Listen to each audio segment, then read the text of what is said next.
All right, I'm gonna go with I'm gonna go on the Eagles side to start. And this is the one that I will say is the most compelling to me, but I also think is going to get a lot of play because it already has all season.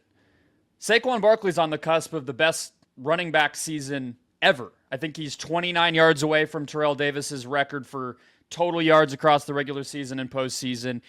Saquon from the offseason moving to the Hard Knocks saga of it to almost getting the regular season record to just every week. We don't know if he's capable of these incredible feats, and yet he does it again. It's kind of, to me, the only compelling thing on the Philly side of this. So that's what I'm going to pick. I think that you can debate, and, you could have Chris Russo yelling about guys from the 70s. You can have, obviously, the Giants' laughter in the middle of all of this. You can have the running back value conversation for all the nerds to debate. I just think that him continuing to break off these runs and impact the game so much as a type of player that we had all but written off, who didn't matter for years. I mean, you go back to the Super Bowl last time that these teams played in the rematch, or in the first before the rematch. It was like, I think Hurts led the Eagles in rushing, and Pacheco had like 72 yards. I pulled up the box score earlier. Now we have this guy, and it's like a whole new thing. So you throw the history into all of it, and that's number one for me. It's funny because we all dunk on the Giants because of Hard Knocks and because they let Saquon go. And, we saw their lack of effort in re-signing Saquon. But, thank God Saquon Barkley went to the Eagles, unless you're an NFC East fan. But, we were not getting this version of Saquon Barkley in New York. We were getting a good version. We were getting but I don't even think he was going in the first round of fantasy drafts by the end of his time in New York. And so after that 1 year where they made the playoffs, it's been downhill since. Yeah. There were some injuries and stuff, but just he went from one of the worst situations in football to one of the best. And so to see that, I think you're right. I think we're going to see a bunch of conversations about running back value and should teams change their approach. This is a kind of a unicorn situation. I feel like I'm just piling up the Bill Simmons metaphors here, but this is not something you can really replicate. This was a fully formed Super Bowl contender, and they added one of the best offensive players in football. I don't know how replicable any of this is. Well, and then I don't know if I'm stepping on anything here, but off of that, you also have the offensive line discussion. The Jason Kelce retired, and they're still doing this kind of element of it, which was, the kind of talk of that team. The last time they were in the Super Bowl was the tush push and all that sort of stuff. So I think that the honoring of this old fashioned style of football is gonna definitely be there.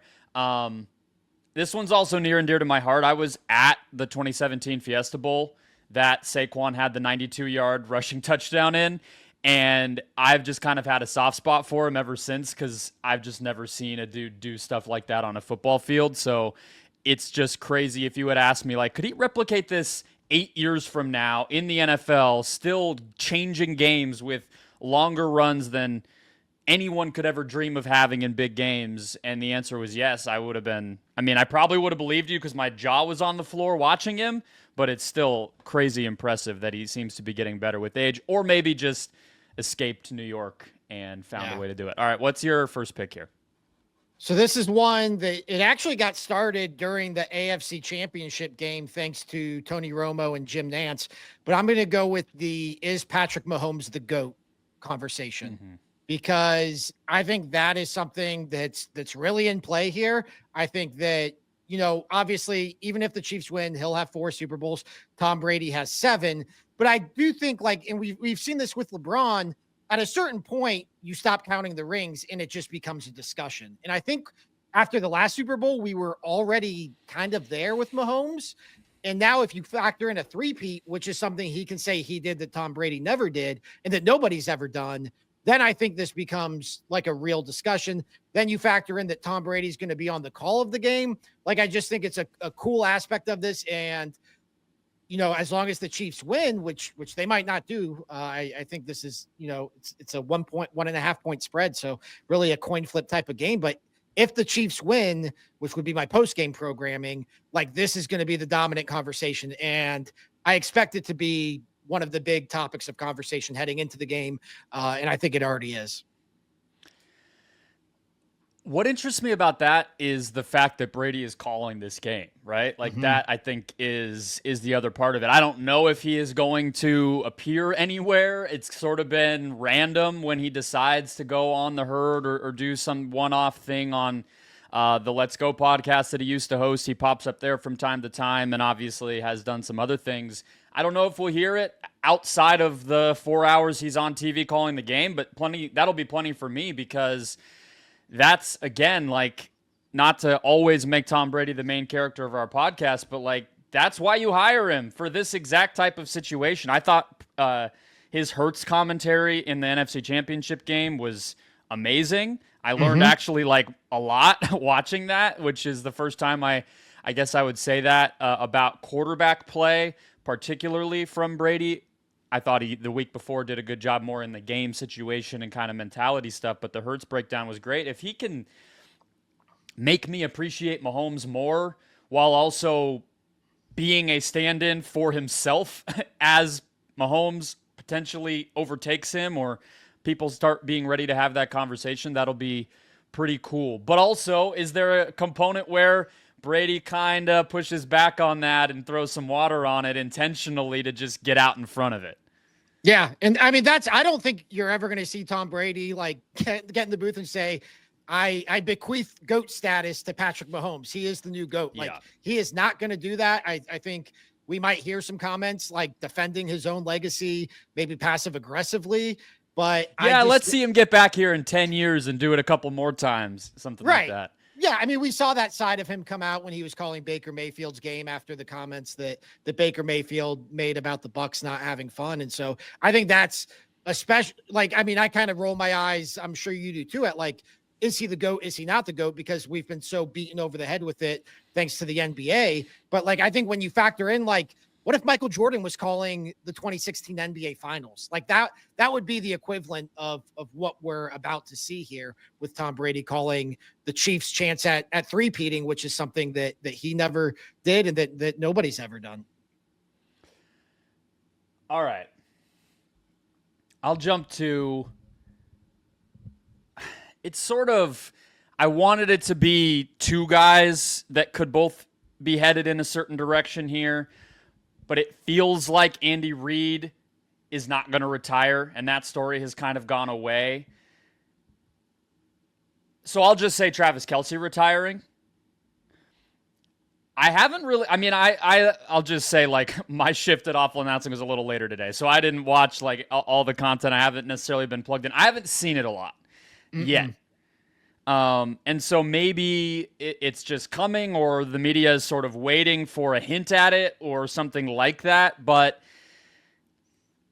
preseason, we all were kind of talking about it. If they three-peat, or even honestly last season, if they repeat, maybe he'll retire. And then, of course, he didn't because he had a good postseason and showed himself and everyone else that, you know, he can still pull it up. But he wasn't awesome in the AFC Championship game. His regular season was subpar. We all know the increasing stuff that he has going on off the field between hosting game shows and doing, you know, FX shows. And he cleverly placed I'm going to take over the world like The Rock piece this time last year on the Hollywood side of things. And, of course, the relationship that we all know about is sitting right there. So I think everybody is on this. I don't think anyone has ever made the point. I like when great players go out after an injury-riddled season. We all like to see players go out on top. So I think what the media will do is try to kind of force his hand. You should retire because we don't want to watch you stumble through a season where you don't win the Super Bowl and go out quietly. This was on my list. Like I considered taking this topic because I do think it is a topic. But and heading into this season, I would have said, like, yeah, this very well could be Travis Kelce's last season. And it could be, but it almost feels like Andy Reid in a way where as long as I have Patrick Mahomes, like, what do I have to worry about? Like, I can coast throughout the regular season. I think we've already seen he doesn't care about stats. He doesn't care about, his game average could be like 35 yards a game next season. Like, I think he's kind of in this place where he's figured out how to coast during the regular season, and then he can turn it on during the postseason, or at the very least, just be a reliable tight end. I mean, he didn't have a great AFC title game. He had 2 catches for 19 yards. The divisional round, he had 7 catches for 117 yards and a touchdown. Like, he can still be a key factor in this offense. And so if you're him and you've already kind of figured out a way how you can manufacture production, but also still keep all your outside interests open and going throughout the offseason, I don't know. He's kind of sitting pretty here. So I guess I expected this storyline to be louder already. And to your original point, like, there hasn't really been much buzz about it. No, there hasn't. And you're right. I mean, Rob Gronkowski unretired to go do exactly what you're describing, which is slow play the regular season and just go win another Super Bowl and make another run or two at it. So that could easily be where Kelsey is. I mean, how old is he exactly? He is 35. Yes. Yeah. And he will be 36 next season, October birthday there. So yeah, it's not like he's at the very, very end, but it also is football. Okay. What's your other one here? I'm going to take Jason Kelsey, just everything Jason Kelsey related. So if he pops up on any studio shows, that's going to be my studio show. I got to be the one to ask him, are you rooting for your former team, or are you rooting for your brother? I guess is his late night show still, like, what happened to the late night show? Is that still going on, right? You haven't been tuning in? I literally have not. You're not planted you're not planted for it every 1 a.m. on Friday nights?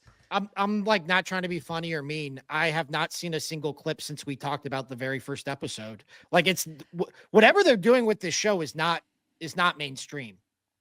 Yeah, you're right. And it is still going, but it is not broken through. So, but you get it, I guess. I guess you just get that show on, like, right after your studio show. They just air that or something. I don't know how our rules work here, but there you go. Yeah.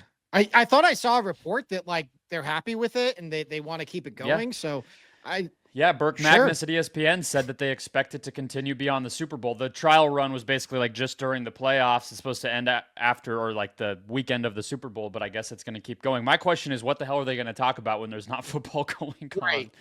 I mean, the draft for 2 months like everybody else, I guess. I don't know. How much he loves Philadelphia. I think that will be one of the key storylines. I debated trying to sneak in Shane Gillis in this one, but that didn't seem fair. But we're going to get so much Jason Kelsey and Shane Gillis content these next 2 weeks. Like, they are going to be everywhere. We already saw it with Shane Gillis going into the Notre Dame national title game. Like, Shane Gillis was canceled, and now he's like one of the 10 most famous people in the world. I can't recall any fame rise like this. I just had to fit that in there. Barely got canceled. Does that one really count? I mean, he kind of said sorry, deleted the tweet. I think Lorne Michaels has said it's the biggest regret he has on all of his history running SNL is that he got bullied into that one. He said some screwed up stuff. He said sorry, but I don't think that one burned as deep as others. I mean, these comedians who have glommed onto sports in a real authentic way, not just a they hired me to show up kind of way, they are I think that they should be riding that pretty hard. I mean, we all talk about how sports is like the one thing that's still like really relevant 24/7, 365 to people. If I'm Shane Gillis and somebody says you want to come talk about the Eagles, I'm just saying yes. Yeah. I don't, it's not oversaturated to me. Like, every time he's on McAfee or one of these on game day, especially, like, I tune in. So the McAfee appearance the day of the college football national championship in the morning was pretty rough. He was just openly extremely hungover and had very little to say, which, who among us cannot relate, but also not the best content I've ever seen. And then he went and addressed the Notre Dame team. He gave them a pregame speech. He revealed that. Probably had a nap and a couple coffees and then headed over there. Yeah. Or you just go full Shane Gillis and just, like, embrace all of it. So who knows? Okay. So I'll give you Shane Gillis. That's fine. Sweet. I mean, so one direction we could go here is like the opposite of the Mahomes GOAT thing, which would be the fatigue But I think that conversation is just gone now because they're in the Super Bowl. Like, how do you? I don't know. I guess to me it feels. I think it's going to be more of a coronation than a, because this was the whole story all season, right? These squeak out games and everything else. Were they just as good or not? And then now that they've kind of proven it, and now the achievement of the three-peat, I feel like, is there. Anyway, I'm explaining my pick that I'm not going to make just to establish it. I'm going to go with Taylor Swift. Why not? Mm-hmm. It's going to be there. I don't think it'll be as prominent as last year because that was, I mean, we already have seen it fade a little bit. It would have been our first pick last year. It Yes. would have been our first pick. It was such a thing last year that during the press conference for the broadcast team, it was like a main topic of conversation for Tony Romo to have to Yeah. And every week when an announcer would appear anywhere, how much are you going to talk about it? Is the camera going to show her? Blah, blah, blah. And like that's still there, but I think we all just sort of know it now. But I don't follow this stuff as intensely as obviously her legion of fans, but there is apparently something related to the release of a cardigan and the disappearance of some albums on her Spotify page, Ben, that leads people to believe that another re-release of her new recordings of an old album is coming soon. So Okay. I think if that starts to get into the mix and this is leveraged into some, commercialism, let's call it, it'll be there even more. But she'll be at the game, they'll show her, they'll talk about her, and it's gonna be part of it. It really hasn't done that yet, though. Like, it hasn't gone into commercialism. And I'm somebody who was like initially very skeptical, like, is this a real relationship? I was kind of on that Elle Duncan train of like, hey, this feels very Hollywood, this feels very manufactured. But like, here we are, more than a year later, and this season it's just felt like a girlfriend watching her boyfriend play football. Like, obviously she's one of the 5 most famous people in the United States, but like, it has, like, we've probably written about her less than 10 times. And this time last year, we were writing about her 10 times a week. And so, it's one of those things. It's just like, it's part of the deal now, right? Like, it's like, Yeah. when you cover Suns games, have you ever done the tunnel walk? Like photographing guys coming in? I've never done it, but I see them, of course. Yeah. I've done it, like covering, like, especially when I was covering the Browns and Odell Beckham Jr. That was always a big deal. Like, what's Odell wearing when he comes in? And like, obviously when LeBron comes back to Cleveland, that's always a big deal. It's really awkward. It's really uncomfortable. And it's like, so not worth the payoff because everybody just tweets out the same picture. But like, I remember last year, that was a really big deal with Taylor arriving for the Super Bowl. Like, oh my God, she's here. Cause I don't think it was confirmed. I think maybe there was something with a tour. And then yes, there was. She had to fly back from, I believe, South America, like overnight to get there. And like the time difference saved her to even be able to make it and all that sort of stuff. So yeah, that was a big thing. Yeah. And, but then I saw somebody do the exact same thing for the AFC Championship game this year. And it's like, here's Taylor's walking picture. And it's just like, I'm like, it's just a girlfriend watching her boyfriend at this point. And like, I get it. I get why it gets attention. I get why we talk about it. But to me, I'm just like, I'm so numb to it by this point. Like, it just doesn't, it doesn't, like, my wife wanted to stay up and watch the post game to see Taylor on the field. And I'm just like, yeah, like, she's going to celebrate with her boyfriend. Like, it's I feel very old saying that, but it's just, it doesn't move the needle for me. And it moved the needle for me a year ago. It did, but it doesn't anymore. Yeah. I was kind of surprised she didn't do the halftime show this year or hasn't done one. And that will happen. Like, let's not pretend like it won't, but it is a little interesting. Like, I don't know, this is a little bit of a rabbit hole, but it's San Francisco, then LA, then Atlanta the next 3 years. I don't associate any of those places with her necessarily. If it was in Tennessee, sure, but it's not. I mean, well, there will be a Nashville one soon because they're getting a new stadium. They are getting that new stadium. Maybe that's what she's waiting for. I could see it, although I don't know how much she really associates that anymore. Either way, I thought she might, but they gave it to Kendrick Lamar, and that'll be probably we could have drafted that, although I don't think that gets a lot of burn on first take. So what's your last one? My last one is, what do we do with Jalen Hurts, especially if the Eagles win? Because he's thought of as a top tier quarterback. he doesn't get analyzed like a top tier quarterback. Like he gets analyzed like probably the weakness of Philadelphia's roster. He's paid like a top tier quarterback. He's playing in his second Super Bowl in 3 years. He might win a Super Bowl here. What do we do with Jalen Hurts if they win this? Like everything says this guy's resume is a top 5 quarterback.